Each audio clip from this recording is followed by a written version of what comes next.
Hi everyone, my name is Alexa Arteaga, and I'm a recent graduate of the University of Florida, where I gained my Bachelor of Science degree in health education, specializing in community health promotion and minoring in anthropology. I'll also be graduating this December from the University of Florida Remote Online Program with my Master of Science in Health Education and Promotion. My passion truly lies in promoting health equity, advocating for underserved populations, and addressing critical issues such as sexual health, substance misuse, and patient advocacy. Today, I'm going to be giving you a little bit of a presentation and walkthrough of my health communication portfolio. The purpose of this portfolio is to showcase my academic and professional journey, highlight key projects in health communication, and provide a comprehensive overview about my contributions to health education. I hope this presentation helps to offer some insight into my philosophy as a health educator and my commitment to improving community health outcomes, as well as my commitment to a journey of constant learning. Here, we come across the welcome page or the landing page for my health communication portfolio. My beginning title is Inspiring Health Education, because that is truly what I hope to do. I am a strong believer that communication is at the core of any type of relationship, personal, professional, or academic. And as a certified health education specialist, I think communication is something that we need to prioritize, because without a proper communication between patient and provider, you can be giving them all the right information, but they won't be able to actually improve their quality of life and health outcomes if you're not able to properly understand the instructions that you're giving or able to properly communicate the needs that you might have.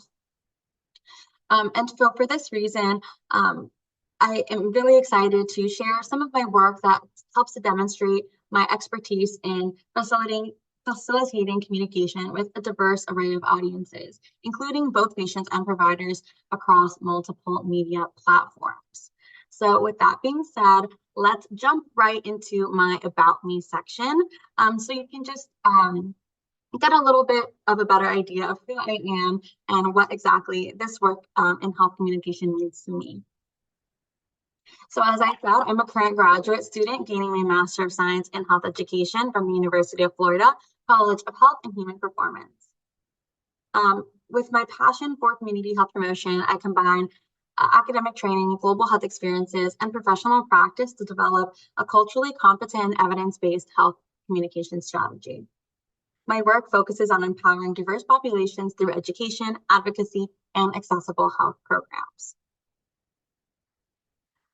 So in this section and through my cover letter, you'll be able to learn a little bit more about my journey into health education.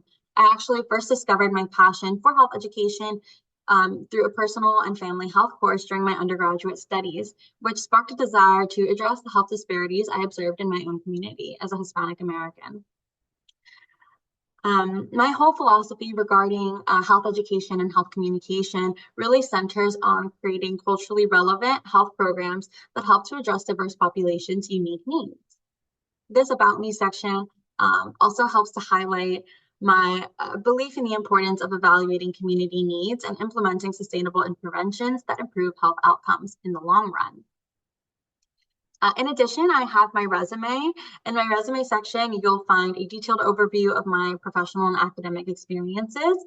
Some of the highlights that I have in my resume include my 2-year tenure as a research assistant in the Sexual Assault and Alcohol Abuse Prevention Research Lab, also known as the UF SAPR Lab, as well as my role of Vice President of Eta Sigma Gamma, the Health Education Honorary here at the University of Florida, where I helped to lead in the annual Sex in the Swamp sexual health education event. It also highlights my newest role as a clinical dermatology medical assistant at Diane Wilder Dermatology by River Chase. Additionally, my resume reflects my proficiency in program evaluation, curriculum design, and community health promotion. So I hope that you enjoyed throughout this About section, just getting to know a little bit about me, my work, and my interests, and that will help guide us as we sort of journey into the rest of my portfolio. It's also important for me to share a little bit about my health communication philosophy, because this really does guide how I sort of go about all my information and my presentation throughout my portfolio. I believe health communication is vital in improving health literacy, fostering understanding, and empowering individuals to make informed choices and feel as though they have increased self-efficacy. It's not just about sharing information, but actually connecting with people in ways that address their unique needs. For me, effective health education is based on cultural competence, evidence-based approaches, and empathy, which are essential for making meaningful impacts in diverse communities. Growing up in Miami, which is a huge cultural melting pot, as well as my study abroad experience, taught me the importance of cultural competence in health communication. Tailoring messages to fit cultural values helps to build trust and improve outcomes. I also believe in grounding communication strategies in evidence-based practices and theory. It's not our time to reinvent the wheel. It is so beneficial to sort of look upon other programs and what researchers have discovered is known to work within communities, and taking that information as sort of a template and going into the community to understand their perceived needs and values, and sort of taking that all into account together in order to formulate the best possible health communication and health programs for your target community. My work in the UF Sexual Assault and Alcohol Abuse Prevention Lab showed me the value of using real-time data to inform interventions. And my experience as Vice President of Eta Sigma Gamma, as well as my experience in my academic journey has truly taught me the importance of understanding your audience and listening to their needs in order to reach them in the best way possible. Empathy and clarity are also central to my approach. In my role as a medical assistant, I've learned that clear, respectful communication is what helps to build trust and drives long-term behavior change. Health communication to me is really a bridge that connects individuals with the resources that they need to live happier and healthier lives. I'm committed to using these principles to make a long-lasting impact in the communities I serve throughout my journey and my career as a certified health education specialist. So with that being said, I hope that you enjoy reading my philosophy and that it helps to resonate with you, as long as it gives you some good insight into my perspectives as a health education specialist that guide my work moving forward. Now, with that being said, let's move on to the projects that I have conducted throughout this semester in my HSC 66-65 Fall 2024 Health Communication course. And this really is going to make up the core of my portfolio by demonstrating my knowledge and expertise in health communication. So for my Communication 1 assignment, I was tasked with researching and analyzing the socio-ecological influences of STIs in college students using a health behavior model. I also was able to summarize the findings of relevant scholarly articles. Like I said, to me, evidence-based practices and research is the core of making sure that your information is reliable, backed up, and is as efficacious as possible. And here I even included my own graphic that I created to properly demonstrate those changes at the individual level, relationship level, community level, and societal level. Because when you're targeting health behaviors, it is really important to consider that changes to behavior don't just happen on one level, they happen on many. And in order to be as effective in long-term behavior change and long-term health outcomes, it's important to target these behaviors and beliefs on multiple levels, not just one, in order to really reach the audience properly and have the desired result in our health outcomes. Next, for Communication 2, I was tasked with identifying health communication examples that target individual behaviors, such as this graphic right here, which is targeting STI testing, whether you're in a serious monogamous relationship or engaging in casual sex, as well as on the broader community level for STI prevention. such as this graphic right here. Everybody's doing it. Safe sex protects everyone. Kind of encouraging that community level of communication, that if we're all practicing safe sex and we're all getting regularly STI tested, we can create an overall healthier community, not just for us, not just for our partners, but as a whole. And then for this assignment, I helped to analyze and suggest improvements for these examples by using health communication theories. Now, let's move on to communication 3. So for this assignment, I was tasked with evaluating health communication materials for health literacy deficits. Specifically, I decided to target using the CDC pamphlet on PrEP medication. And I was able to redesign these materials in order to improve accessibility and understanding. So this is an example of the improved version that I created based on that CDC pamphlet. And similarly, I did the same thing with targeting health literacy and then health numeracy with this PrEP 211 medication dosaging chart. This to me appeared very convoluted and complicated, so I went ahead and just made it a little bit more simplified for the lay audience that we are attempting to target. Graphics really are meant for easier understanding of the audience that we're trying to target. So it's really important that we're making these communication materials as accessible and easily understandable as possible so that they can have their desired effect in creating improvements in our health practices in our target audience.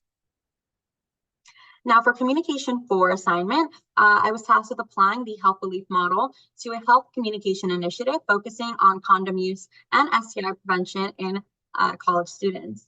Here I created and assessed improvements for existing health messaging, targeting perceived susceptibility, using college STDs by the numbers, showing that this 18 to 24 range of college students is most likely at risk for STI transmission, targeting perceived severity, particularly for female students, undiagnosed long-term outcomes of untreated STIs, as well as perceived benefits, not just necessarily targeting the scientific perspective, but also targeting the social perspective of pleasure for you and your partner as a perceived benefit of condom use, as well as perceived barriers such as knowledge and self-efficacy by using short form content such as TikTok for students to submit questions anonymously about condom use and be able to receive a lighthearted but informational answer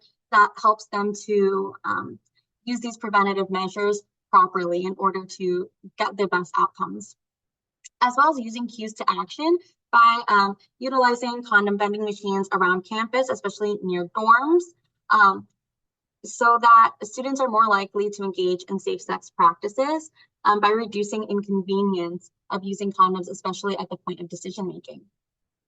And then, of course, targeting self-efficacy in order to be comfortable having these condom conversations and barrier use of protection with your partner in a way that is less scary and feels more enjoyable, more lighthearted, and sort of able to decrease stress and increase enjoyability for both partners. So next we have communication 5.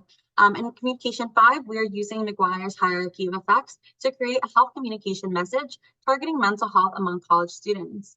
Mental health is especially a significant issue for college students due to the unique combination of academic, social, and personal stressors that they face. Therefore, it was incredibly important for me to use this as an example to apply the 12 steps of McGuire's hierarchy in order to ensure that this messaging is effective.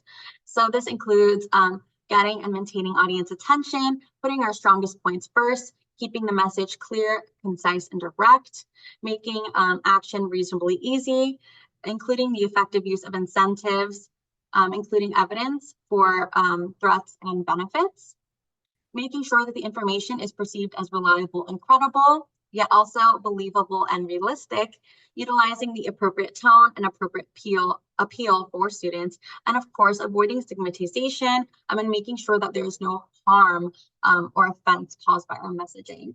So using these 12 components of McGuire's hierarchy of effects, I ultimately created this messaging flyer for UF students, encouraging them to seek action in regards to their mental health care by normalizing this issue and decreasing stigma, making action reasonable and easy, and telling them where to receive this support, as well as incentivizing them seeking out the support.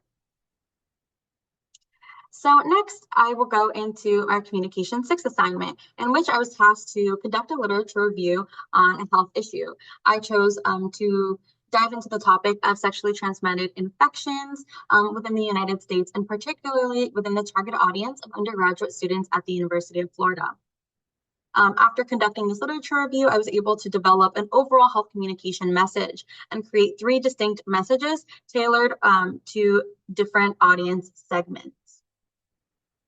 Because each audience segmentation will have different goals, different needs, and will require different message development in order to be more relatable, and therefore be more likely for students to actually relate to this message and take action. And then building off of this assignment, we're actually going to take a look at Communication 7, in which I was actually able to put into effect this audience segmentation that I previously conducted my literature review on. So my priority population is still increasing STI testing in college undergraduate students at the University of Florida, and I broke down the audience into 3 main segments. First being women, which is really important since women are more biologically susceptible to STIs. And increasing STI awareness and promoting safer sex practices are my main goals of this piece of media, which, like I said, is directly targeted to be more appealing and relatable to female students at the University of Florida. Next, I wanted to target male students at the University of Florida. Men are known to often underreport symptoms and may not prioritize their sexual health and testing due to stigma and misconceptions. And especially since men are more often to be asymptomatic, it's incredibly important for both their health and the health of their partner to receive regular STI testing and to increase proper condom use as a preventative measure. So this is the media that I ultimately created for the specific male student audience at the University of Florida. And finally, my last audience segment are LGBTQ+ individuals on UF campus. LGBTQ+ individuals or any sexual and gender minority youth often face unique barriers to STI prevention and care, such as stigma, discrimination, and limited access to LGBTQ+ friendly healthcare, which can all kind of coincide to increase vulnerability.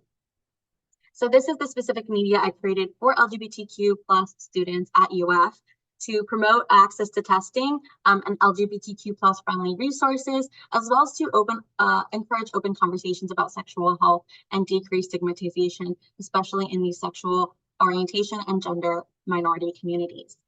And here's the specific piece of media that I created. And it's important to note that all of these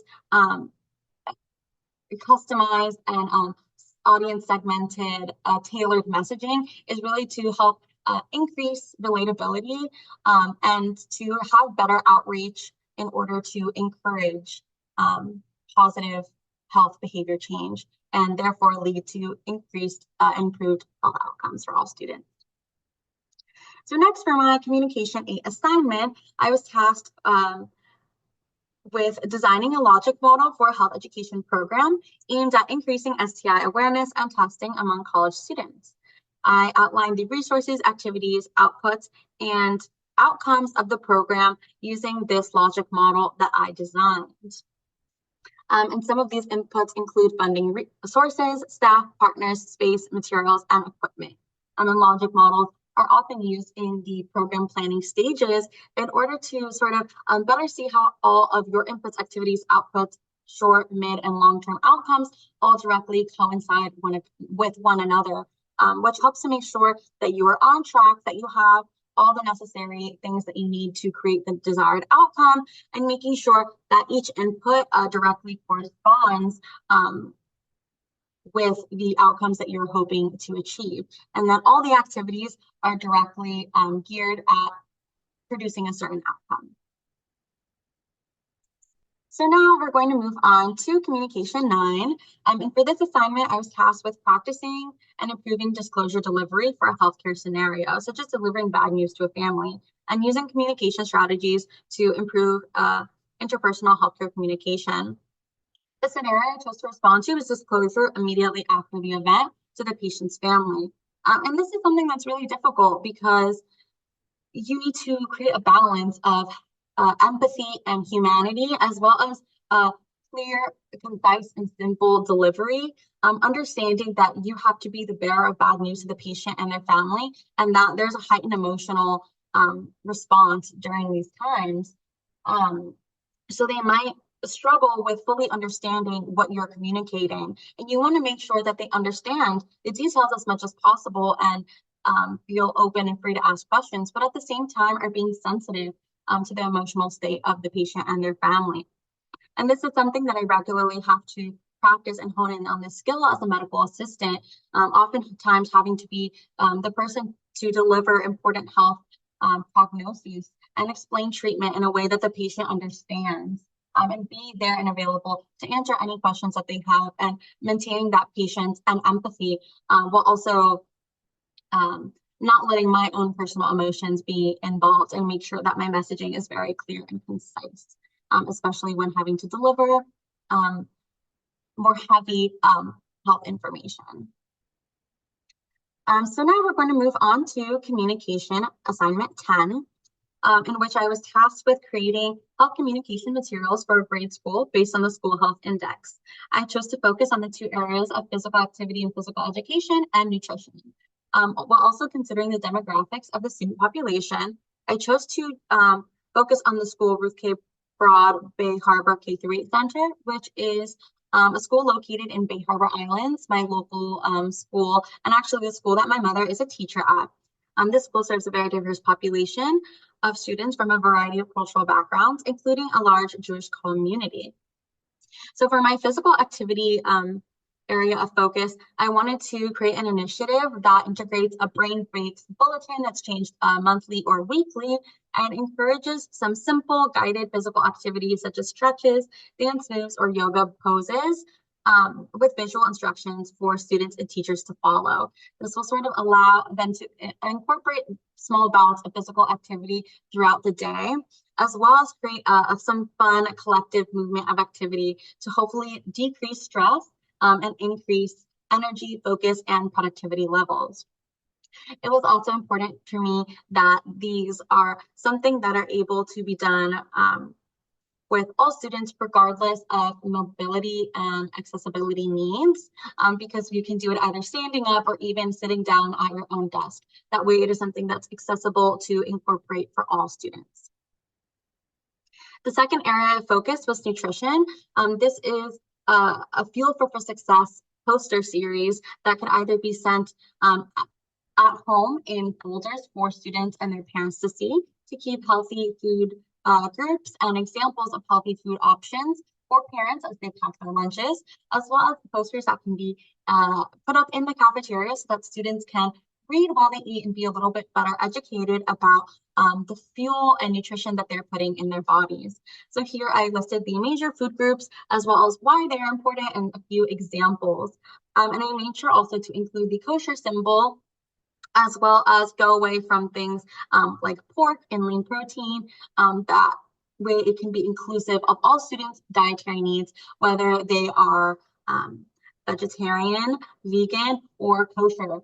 We can meet all students' nutritional needs. And that way no students feel isolated and not included. That way they can also all reap the benefits from these school programs. So next we're going to look at Communication 11 assignment, in which I developed a workplace health initiative focusing on employee well-being and organizational success. I decided to focus on CAI, which is a global IT service and solutions company. And I decided to focus specifically on the mental and physical health of remote IT workers. By identifying a health need, creating a program, and designing marketing materials to promote the initiative, I was able to practice my skills of workplace health promotion and communication. I first created a marketing material flyer as in addition to incorporating some screenshots that people can sort of post screenshots from their experiences and sort of build a community, as well as increase mindfulness, increase physical activity, and get to meet and network with other people from their team outside of regular work tasks. I also created a social media post highlighting your well-being matters, and incorporating a sort of awareness of the existing resources that we are implementing for this program. And hopefully these two marketing materials will ideally would have been used in this program to help promote the existing activities that we are trying to incorporate within the program to address the health needs of physical activity and mental health in remote workers.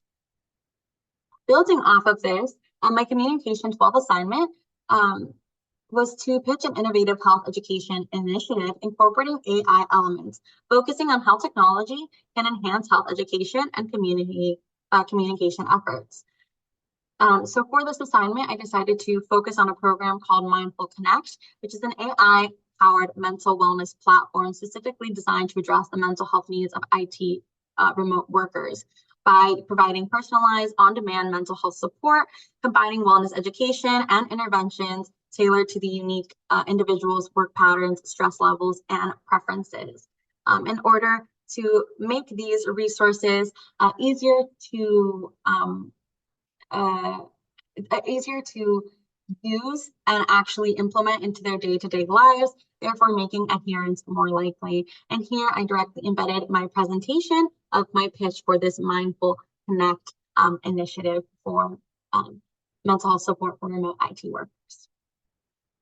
And these are my 12 major assignments that I completed throughout this health communication class. But I also wanted to mention some additional projects that I've had the privilege of working on throughout my 4 years at the University of Florida that have helped me to really hone in and define my communication skills as a certified health education specialist.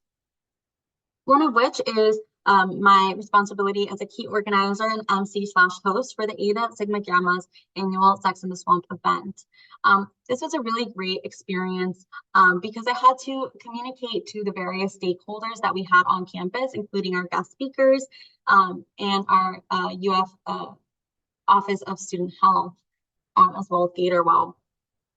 I also had to use my communication skills to connect with my audience by fostering an inclusive environment where students felt safe to participate in Q&A and also presenting information in a way that was relevant, entertaining, and relatable to the college undergraduate population. And overall, just creating a safe space for a topic that oftentimes is riddled with stigma. But by making it a safe space, students feel more empowered to make healthier decisions and to ask questions that they would maybe otherwise not feel comfortable asking. Next is my experience at the Research Symposium. As a part of my work in the UF SAPR Lab, I was able to create my first published work alongside my research mentors, Dr. Nicholas Gaglione and Elena Kalina, where we showcased our studies at the DK Stanley Day Research Symposium, discussing ecological momentary assessment and its effect on measuring and implementing alcohol and sexual assault protective behavioral strategies. This was such an amazing experience because I was not only able to present my hard-worked research, but I also had a great experience in translating complex research findings into meaningful insights for diverse audiences, including presenting it to the judges, presenting it to the students and the lay audience that maybe didn't have a research background, but were curious about what our project was about. And as well as obviously all the communication that actually went into our focus groups, our research, and participants, as well as giving me a great insight on using data-driven strategies to inform health education and prevention efforts. Next is my experience at the International Scholars Program.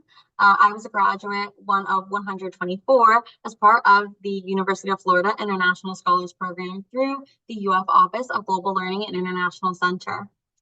I was able to have the opportunity to present my e-portfolio discussing my global citizenship and my international perspective on international health and global health culture. This journey was really wonderful because I was able to sort of communicate all of my experiences on global health communication and the importance of cultural differences and understanding in health education and advocacy on a global scale. So being able to present this to so many different people and communicate my individual experiences in a way that was understandable, interesting, and relatable to a wider audience was a really amazing opportunity. As well, I had an internship as a clinical simulation operational specialist at the UF Center for Experiential Learning and Simulation as a part of the UF Medical School. Here, I assisted in administrating high-fidelity medical simulations to both medical students and medical providers in the UF Shands Hospital. And this was a great experience to highlight the critical role of effective health communication and fostering collaboration within medical teams in order to properly improve the delivery of patient-centered care. So not only did I have to communicate effectively within my team to make sure we were delivering this educational experience properly, but it was important demonstration for our students, for them to understand just how important their role of having good communication within their team is to delivering prompt and efficient patient-centered care. And finally, my current role as a medical assistant at a dermatology office really gives me some great day-to-day experience in effective communication between patients and providers. So it's important for me to have good communication with my supervisors, with my other medical assistants in the team, as well as with the doctors. And then finally, my communication with the patient to be able to translate all of the medical jargon, the prognosis and the treatment to the patient in a way that they understand and be the contact point for any questions that they might have throughout the appointment. Fostering this collaborative environment that prioritizes quality care and patient satisfaction is something that will help to take me through my career as a certified health education specialist, and is something that I value greatly. Now, finally, as we wrap things up, we look at my conclusion, my reflection, and my final thoughts. I am so grateful for you taking the time to explore my health communication profile today. I hope that this presentation has given you a clear understanding of my philosophy, my work, and my dedication to making a difference in community health. If you have any questions or would like to discuss anything from my portfolio further, feel free to please reach out. I would love to discuss anything further. Thank you again, and I really look forward to continuing my journey as a certified health education specialist and letting health communication lead my way. So again, thank you to everyone who made this possible, and thank you for you, viewer, for taking the time to enjoy my portfolio.